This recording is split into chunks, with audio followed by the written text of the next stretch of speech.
Professeur Chilumbaï, bonjour. Bonjour madame.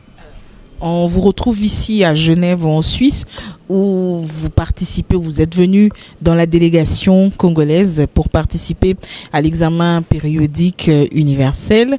Est-ce que vous pouvez expliquer à l'opinion de quoi s'agit-il quand on dit examen périodique universel du Conseil des Nations Unies aux droits de l'homme? Merci. Depuis la fin de la guerre mondiale, les relations entre États se sont essentiellement exprimées en termes du concept droits de l'homme et que le Congo, comme l'un de ces pays qui se sont formellement engagés depuis notre accès à l'indépendance, nous avons adhéré à la Déclaration universelle des droits de l'homme, au deux pactes des Nations Unies sur les droits politiques et civiques et sur les droits économiques et sociaux. Et par la suite, nous avons ratifié toute une ribambelle de conventions internationales contraignantes, y compris celle de 1984 sur l'interdiction de torture et de toute forme de traitement inhumain et dégradant.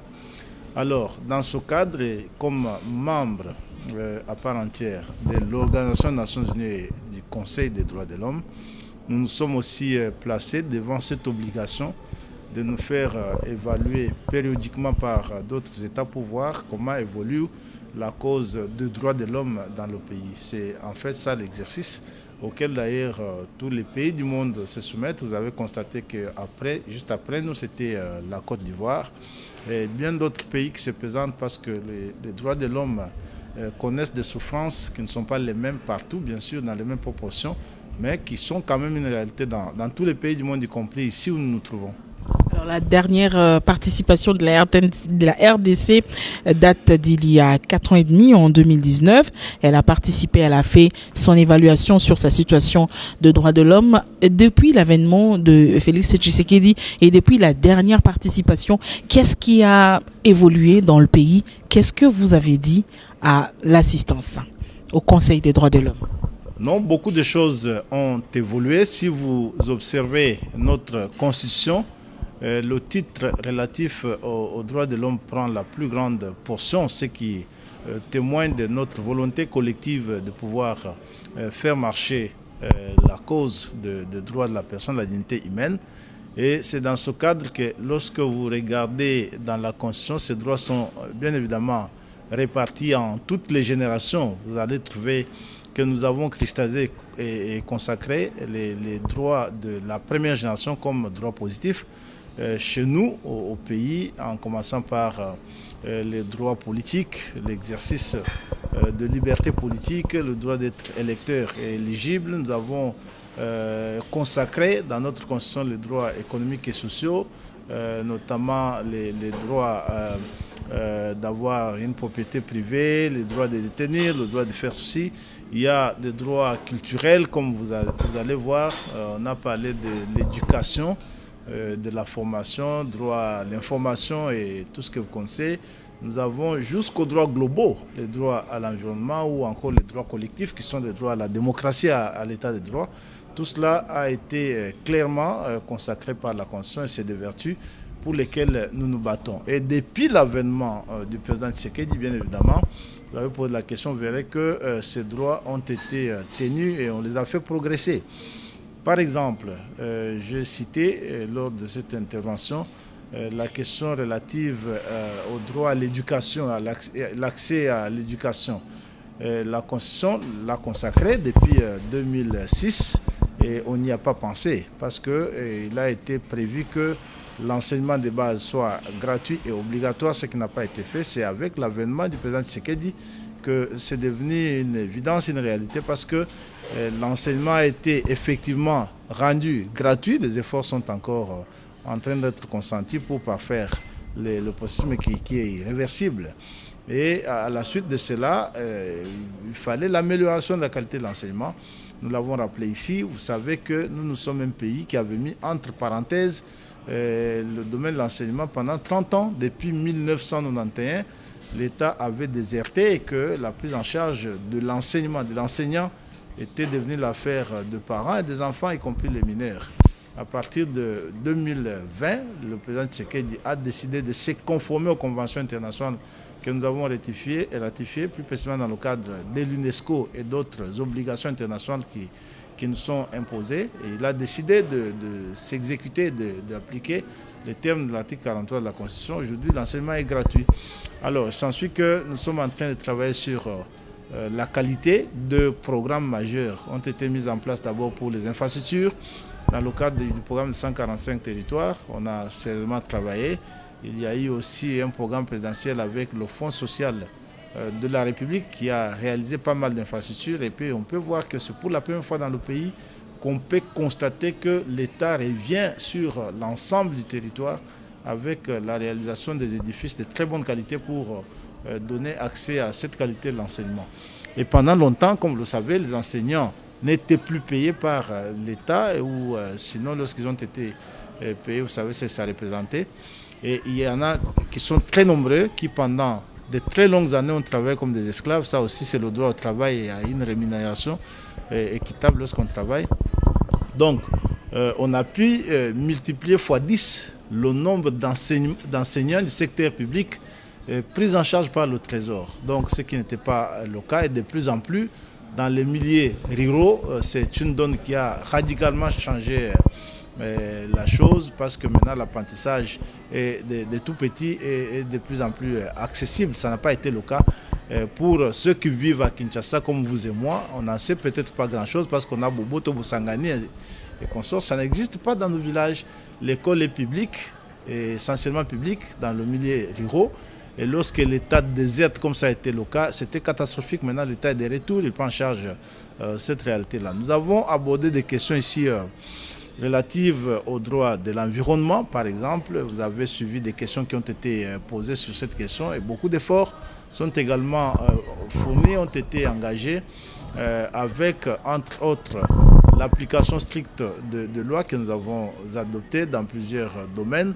Et ce projet gigantesque de 1 milliard d'arbres, qui est un projet conduit sous le leadership du chef de l'État et avec le Fonds forestier national qui donne des résultats extraordinaires. Ça, c'est chose faite et que des initiatives ont été prises dans le secteur minier, par exemple, avec la création de l'inspection minière. C'est pour aussi contrôler les abus qui sont constatés dans ce domaine d'exploitation minière qui est l'un des facteurs de pollution dans le pays et c'est en train d'être fait comme vous l'avez constaté. Donc il y a eu de grandes avancées et même ici vous-même vous êtes un professionnel de presse, de communication, vous avez constaté que c'est tous nos partenaires qui reconnaissent que des avancées très significatives ont été réalisées au Congo en matière de droits de l'homme et dans tous les secteurs possibles.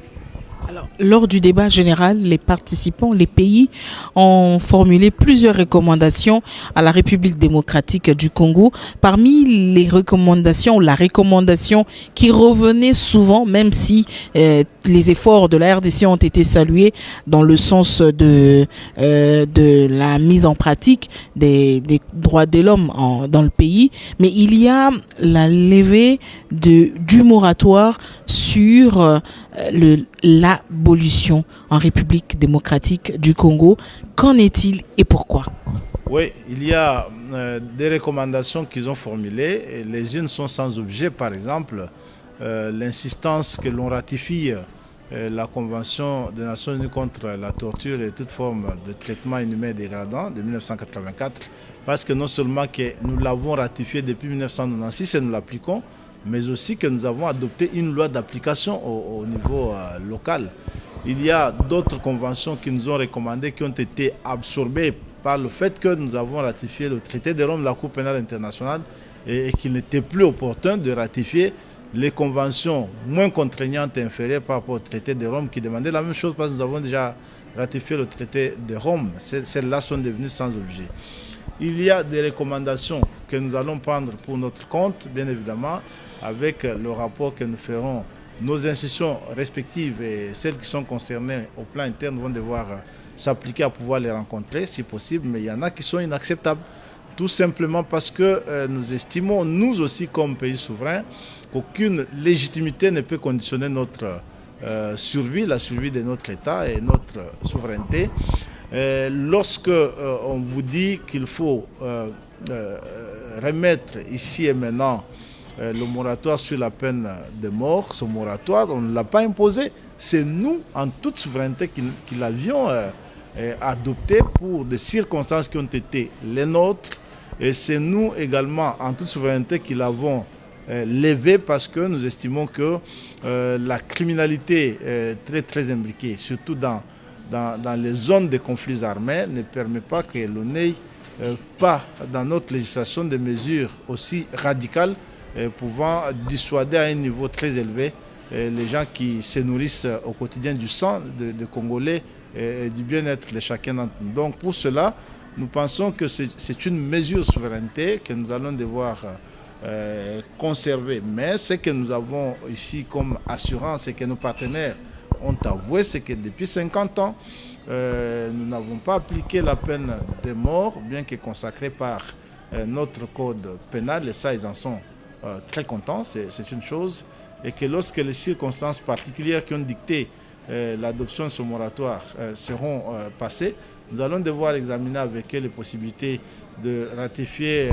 le protocole additionnel 2 du pacte des Nations Unies qui propose cette abolition de la peine de mort et que nous verrons dans quelle mesure cela nous servirait par rapport aux conditions qui sont les nôtres. Et donc ça, c'est une question que nous allons analyser. Encore que les recommandations qui sont formulées ici nous ouvrent aussi cette possibilité d'apprécier et de dire lesquelles nous prenons, lesquelles nous ne pouvons pas prendre pour autant qu'ils ne touchent pas sensiblement au noyau dur des droits de la personne. Il y a cette affaire de LGBT. Oui, nous, c'est revenu, mais nous devons savoir que l'universalité des droits de l'homme s'arc-boute assez bien avec le relativisme culturel qui veut que les droits soient plus fondamentaux lorsqu'ils rencontrent effectivement les cultures d'un peuple sur lesquelles on n'a pas le droit de marcher parce que c'est aussi l'un des droits de l'homme du noyau dur, le droit à jouir de sa culture, et que nous leur avons fait savoir que cette pratique n'était pas conforme à nos cultures et à nos foi. Actuellement, au Congo, nous sommes essentiellement chrétiens, musulmans et autres. Aucune de ces fois-là ne rencontre cette pratique, mais qu'à cela ne tienne, la partie congolaise a rassuré qu'il n'y avait pas d'obsession à maltraiter de personnes, bien que de manière illégale, qui se livraient à cela. Pour ce moment, nos lois sont plus ou moins silencieuses et tolérantes. Donc, il n'y a pas à se lamenter là-dessus. Ici, tout le monde sait que chaque peuple a ses cultures que chacun doit respecter en tant que tel. Est-ce que la situation de l'Est dans le pays ne constitue pas un handicap dans l'avancement des droits de l'homme, notamment les droits à la protection des droits de l'homme, notamment les droits des femmes, les droits des enfants qui sont recrutés comme des enfants mineurs, des droits des femmes qui sont violées? Est-ce que ça ne constitue pas un grand handicap? Bien sûr, c'est une situation pendant laquelle, on le sait, d'abord que nous avons des mesures exceptionnelles qui ont été adoptées. C'est des mesures dont l'application nécessite parfois, et y compris la mise entre parenthèses de l'exercice de certains droits de l'homme, bien entendu. Et notre article 61 de la Constitution est précis là-dessus parce qu'il sanctuarise tout de même une certaine catégorie de droits qui, en toutes circonstances, ne peuvent pas être enfreints par rapport au fait qu'une mesure comme l'état de siège a été adoptée. En même temps aussi, dans une situation de conflits armés, il faut s'attendre à tout prix que les droits les plus essentiels qui constituent le socle de la dignité humaine soient parfois touchés. C'est une guerre que nous n'avons pas sollicitée, nous est imposée. Notre effort comme mère patrie, c'est de tout faire pour que nos compatriotes qui vivent cette situation soient au maximum protégés et que leurs droits soient au maximum protégés. Mais ce n'est pas le même vœu avec l'agresseur rwandais qui nous fait la guerre, qui utilise exactement ces violations des droits de l'homme comme une arme de guerre, entre autres les viols de nos mamans et les mineurs et tout ce qu'ils font là-bas pour tenter de peupler des régions qui doivent se mettre à l'exploitation minière et à la transplantation de populations rwandaises dans un vœu de conquête territoriale. Donc, nous faisons ce que nous devons faire comme pays et ça, nos partenaires ici l'ont compris. Et il y a beaucoup de choses, vous avez constaté, qui ne passaient pas très bien dans l'opinion internationale parce que le Rwanda, pendant plusieurs années, a fait du marchandage avec les prétendus messages de haine, discours de haine qu'il a à toute étape, en toutes circonstances, ressassé ici et que nous avons, nous, la MONUSCO qui vit avec nous depuis 20 ans. Sur ce territoire-là, elle n'a listé aucun discours de haine. Et ça, tout le monde commence à le comprendre ici, contrairement à hier où le Rwanda avait seul ce champ ici pour venir s'exprimer et qu'il n'y avait pas de répondants. Aujourd'hui, ils trouvent que le Congo est à sa place et que chaque fois qu'ils ont tenté de revenir avec ce fameux discours de haine, les gens leur ont dit qu'il n'existe nulle part. Et que hier, nous avons aussi eu l'occasion de leur poser la question de nous en fournir la moindre preuve. Et nous pouvons discuter pour autant qu'on ne nous dit pas où est-ce que c'est vu ce discours de haine, nous n'avons pas à nous intéresser là-dessus. C'est une des recommandations que certaines délégations avaient tenté de formuler. Vous avez vu qu'après, ils l'ont presque retiré parce qu'ils ont eu des preuves qu'il n'y a pas de discours de haine au Congo. Ici à Genève, les choses se passent plutôt bien. Vous êtes bien défendu en tant que pays. Les différents intervenants ont donné tous les aspects de l'évolution des droits de l'homme dans le pays.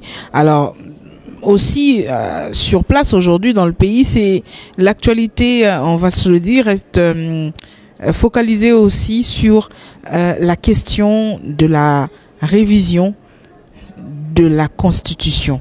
Lors de son récent séjour à Kisangani, le président de la République l'a dit ouvertement qu'il lui trouvait nécessité de réviser la Constitution pour des raisons qu'il a évoquées à la population de Kisangani. Monsieur le vice-président de l'Assemblée nationale, changement ou modification, révision de la Constitution. D'abord, changement ou révision de la Constitution? Bon, l'un ou l'autre, rien n'est interdit par notre Constitution. C'est ça qu'il faut retenir en premier. La Constitution elle-même, elle prévoit qu'elle doit être révisée. Elle a même désigné dans la République les autorités habilitées à la réviser, en commençant par le Parlement de la République dont je suis membre. Et puis, il y a des révisions que la Constitution elle-même consacre et elle fait appel à la décision souveraine du peuple congolais. Par exemple, des décisions relatives à l'annexion, à l'adjonction du territoire national. Donc, révision ou changement, rien n'est interdit par notre Constitution. C'est là que moi j'ai dit qu'il ne faut pas fétichiser ce genre de débat, qu'il faut observer avec responsabilité. Maintenant, la question c'est de savoir, est-ce qu'il faut réviser la Constitution, il faut changer la Constitution? Je crois que vous êtes de chevalier de la plume et vous en savez un peu plus. Le chef de l'État s'exprimant sur cette question, il a bien annoncé que dans les jours qui viennent, il va devoir mettre en place une commission qui va analyser la Constitution actuelle et ses multiples applications pour voir quelles sont les recommandations que la commission peut formuler. Jusque-là, je crois que c'est ça que le chef de l'État a prévu. Et lorsque l'année prochaine, il va mettre en place cette commission, qui est en fait son pouvoir, parce que la Constitution lui donne non seulement comme fonction président de la République, il est aussi le chef de l'État. C'est des fonctions différentes. Lorsqu'il est président de la République, il est dans le jeu du fonctionnement des institutions et d'articulation des institutions. Lorsqu'il est chef de l'État, il est au-dessus de la mêlée parce qu'il est le garant du bon fonctionnement des institutions. Et en cette qualité, il est seul qui a ce droit de devoir prendre ce genre d'initiative, y compris la possibilité d'appeler le peuple au référendum pour se prononcer sur ce genre de questions. Parce que ça fait l'objet de la révision de cette même Constitution en 2011, lorsqu'on a trouvé qu'il n'y avait pas dans l'État une personne capable d'appeler au référendum et que la Constitution a été révisée pour qu'on reconnaisse au chef de l'État cette compétence-là. Et donc, on ne peut pas aujourd'hui faire d'un débat de civilisation comme celui-là, un débat de progrès comme celui-là, un tabou. Moi, je crois qu'il faut en parler. Donc, l'année prochaine, lorsque le chef de l'État va mettre en place cette commission d'intellectuels, où vous serez vous aussi comme spécialiste de la communication, les anthropologues y seront parce que chacun devra voir dans l'application de cette constitution qu'est-ce qui a marché, qu'est-ce qui n'a pas marché, les sociologues, les constitutionnalistes et tout le monde, parce qu'il a dit les intellectuels de tous les domaines, ils vont formuler des recommandations qui, si elles aboutissent à ce que l'on révise, on révise. Si c'est le changement qu'il faut, on change. Et tout, comme ils peuvent dire que ce n'est pas opportun de le faire, moi je crois qu'il ne faut pas en faire un problème. Le débat dont vous faites allusion vient puisque pour la majorité des structures de la société civile, des organisations et même l'opposition voient dans cette idée de changer ou de modifier la constitution de la RDC une manœuvre dilatoire pour le régime en place, de donner accès, d'ouvrir un boulevard au président de la République pour s'offrir un troisième mandat et peut-être s'éterniser au pouvoir. J'ai dit que tout cela, la Constitution ne l'interdit pas. Si dans la modification, on l'interdit, dans le changement, on ne l'interdit pas. C'est pourquoi j'ai dit que c'est des possibilités. Vous savez qu'aujourd'hui, lorsqu'on dit modification de la Constitution, les gens montent sur leurs chevaux. La Senko a parlé, tel a parlé, c'est bien. Mais cette Constitution, si on doit parler de la modification de la Constitution comme un sujet tabou, on l'a modifiée en 2011. J'insiste qu'on l'a modifiée, y compris dans ces articles intangibles. Parce que nous sommes avec vous ici, on dit en l'alinéa 3 de l'article 220 qu'aucun changement ne peut porter sur les pouvoirs des provinces et des entités territoriales décentralisées. L'un des pouvoirs des provinces, c'est d'élire le gouverneur et de le démettre, qui est un pouvoir exclusif de l'Assemblée provinciale, selon que nous l'avions consacré par cette Constitution. En 2011, on a permis que le chef de l'État révoque le gouverneur. Alors, qui vous dit que l'article 220, par exemple, lui a dit qu'on peut le modifier en partie et non en une autre partie? Nous n'en sommes pas encore là. Moi, je pense qu'il faut que les gens s'apaisent. Le chef, dans son rôle de garant du bon fonctionnement d'institution et dans celui d'arbitre des conflits institutionnels, a prévu qu'en 2025, il va devoir mettre en place cette commission-là. Parce que si vous observez, les lois, en fait, ne sont que ce que les juges en disent. C'est ce que nous, juristes, nous avons appris. Et lorsque vous voyez l'interprétation de cette constitution selon l'évolution du comportement du juge, vous allez vous réaliser qu'il y a des choses qui n'ont pas plu à notre peuple. Premièrement, la constitution a été modifiée en 2011 dans le sens qui n'était pas initialement convenu ou conçu par le constituant. Deuxièmement, vous avez vu qu'aujourd'hui, la Cour constitutionnelle, par exemple, elle réforme les jugements du Conseil d'État et de la Cour de cassation, en se référant bien sûr à la Constitution, parce que elle, lorsqu'elle a décidé, il n'y a pas de recours. Et maintenant, lorsque vous lisez dans ses attributions constitutionnelles, il n'y a pas ce rôle d'être le juge réformateur de décisions d'autres juridictions. Il est peut-être le juge, il est plutôt le juge arbitre des conflits de compétences entre la Cour de cassation et le Conseil d'État. Mais la Cour constitutionnelle l'a fait. C'est une évolution notable.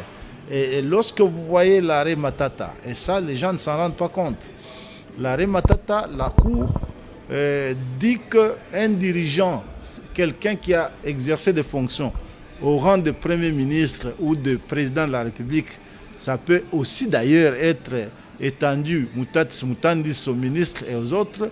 La Cour dit en substance que celui qui a exercé les fonctions comme Premier ministre, s'il a détourné l'argent, même si c'est $1 milliard, lorsqu'il a quitté les fonctions, il ne peut pas être jugé. Et la Cour le dit, se fondant sur les articles 164 et 167 de la Constitution. C'est pour vous dire qu'une Constitution qui consacre ce genre d'impunité, elle est toujours une bonne Constitution. On ne peut pas la toucher, absolument non. Je crois qu'il y a beaucoup de réflexions qu'il faut émettre sur cette Constitution. Moi, je suis parfaitement ouvert au débat sur cette question. Attendons les orientations que le chef de l'État devait donner quant à ça. Nous allons devoir nous exprimer. Alors, qu'est-ce qu'on en pense au sein de l'Union Sacrée? Est-ce une initiative propre à l'UDPS? Est-ce que tous les partis qui composent l'Union Sacrée ont convergé vers l'idéal, l'option levée de modifier ou changer la Constitution? Qu'est-ce qu'on en dit au sein de l'Union Sacrée? Est-ce que le débat a été ouvert? Écoutez, à l'IDPS, nous n'avons pas encore une option sur cette question parce qu'on n'a jamais discuté pour lever une telle option. Ce que je sais, c'est que nous avions refusé de participer au référendum qui a mis en place cette constitution que nous avions considérée comme un octroi. Ce n'était pas une constitution démocratique, c'était une charte octroyée par Joseph Kabila et les condominiums de belligérants à l'époque qui, machette et Kalachnikov à main, nous l'ont imposé. Nous avions, nous, à l'UDPS, promis que dès que nous serons au pouvoir, c'est l'un des cadeaux que nous allons offrir à notre peuple parce qu'il faudra qu'il s'exprime librement sur le texte fondateur qui le gouverne. Et nous avions promis que nous allons réviser la Constitution ou la changer. Ça, je crois que tout le monde le sait, ça a été dit, c'est officiel.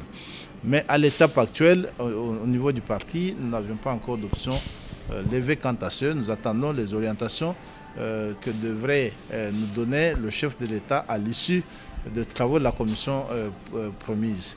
En ce qui concerne l'Union Sacrée, moi je crois que l'Union Sacrée, nous avons une charte qui consacre le chef de l'État comme institution suprême, comme organe suprême de l'Union Sacrée et que nous avons au terme de cette charte promis que chaque fois que l'autorité de référence de l'Union, la haute autorité de référence de l'Union Sacrée qui est le chef de l'État se prononcera sur des questions de politique générale ou de politique sectorielle au sein de l'État, son opinion nous engage. C'est ce que nous avons convenu. Donc, il est clairement là compris que celui qui se sent membre de l'Union Sacrée se reconnaît dans cette option levée par le chef de l'État parce que nous l'avons consacré comme visionnaire de l'Union Sacrée.